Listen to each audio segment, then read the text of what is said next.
তৃণমূলের দুই জয়ী প্রার্থী তাদের শপথ নিয়ে জটিলতা অব্যাহত। বিধায়ক পদে শপথ জটিলতার 1 মাস পেরিয়ে গিয়েছে, আর দুদিন অপেক্ষা করবে বিধানসভা, আর তা না হলে বিকল্পভাবে শপথ গ্রহণের ভাবনা বিধানসভার। সায়ন্তিকা বন্দ্যোপাধ্যায়, রায়াত হোসেন সরকার, দুই নবনির্বাচিত তৃণমূল বিধায়ক, একদিকে ভগবান গোলা, অন্যদিকে বরানগর বিধানসভা উপনির্বাচনের পর এই দুই নবনির্বাচিত তৃণমূল বিধায়ক এখনো পর্যন্ত শপথ নিতে পারেননি। তারা বিধানসভায় শপথ নেওয়ার ব্যাপারে অনড়। অন্যদিকে রাজ্যপাল চান রাজভবনে এসে শপথ গ্রহণ করুক এই দুই নবনির্বাচিত তৃণমূল বিধায়ক।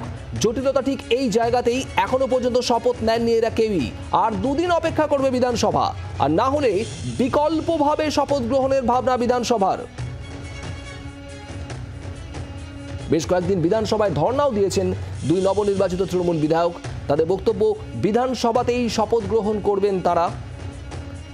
দুই তৃণমূলের জয়ী প্রার্থী আর তাদের শপথ গ্রহণ নিয়ে নজিরবিহীন জটিলতা।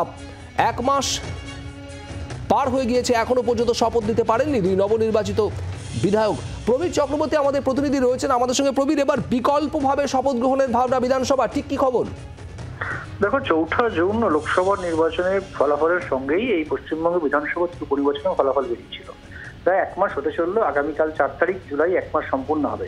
এখনো কিন্তু নবনির্বাচিত দুই বিধায়ক তারা শপথ নিতে পারেননি এবং আজকেও তারা ধর্ণা দিয়েছেন বিধানসভায়। অন্যদিকে দেখা গেছে যে কুণাল ঘোষ তিনি হুঁশিয়ারি দিয়েছেন আনটোল্ড স্টোরি সামনে নিয়ে আসবেন। সেক্ষেত্রে দাঁড়িয়ে কুণাল ঘোষ আশা প্রকাশ করেছেন যে এই সমস্যা মিটে যাবে। আজকে স্পিকারও আশা প্রকাশ করেছেন দুদিনের মধ্যে যদি মনে করছেন এই জট খুলে যাবে এবং শপথ গ্রহণ করতে পারবেন।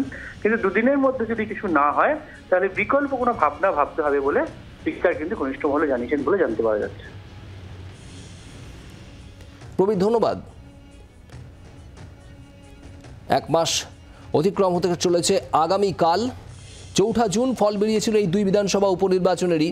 গোটা দেশের লোকসভা নির্বাচনের ফলের সঙ্গে সঙ্গেই বরানগর এবং ভগবান গোলা এই দুই রাজ্যের বিধানসভা কেন্দ্রের উপনির্বাচনের ফল ঘোষণা হয়। জয়ী হন তৃণমূলের দুই প্রার্থী, ভগবান গোলায় রায়াত হোসেন সরকার এবং বরানগরে সায়ন্তিকা বন্দ্যোপাধ্যায়।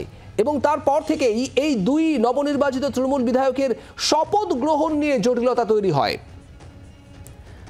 1 মাস অতিক্রান্ত হতে চলল, এখনো পর্যন্ত শপথ নিতে পারেননি। এরপর বিকল্প পদ্ধতি কি হতে পারে?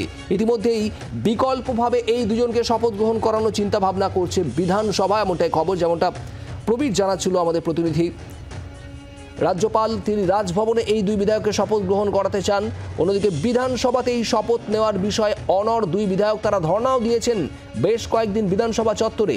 সায়ন্তিকা বন্দ্যোপাধ্যায়, রায়াত হোসেন সরকার। রাজভবনে শপথ গ্রহণ করাতে চান রাজ্যপাল সিবি আনন্দ বোস।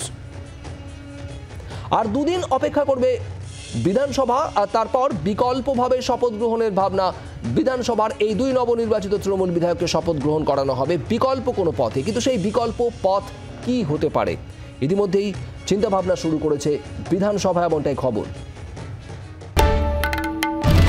বাংলার আওয়াজ, বাঙালির আবেগ, জি 24 ঘন্টা।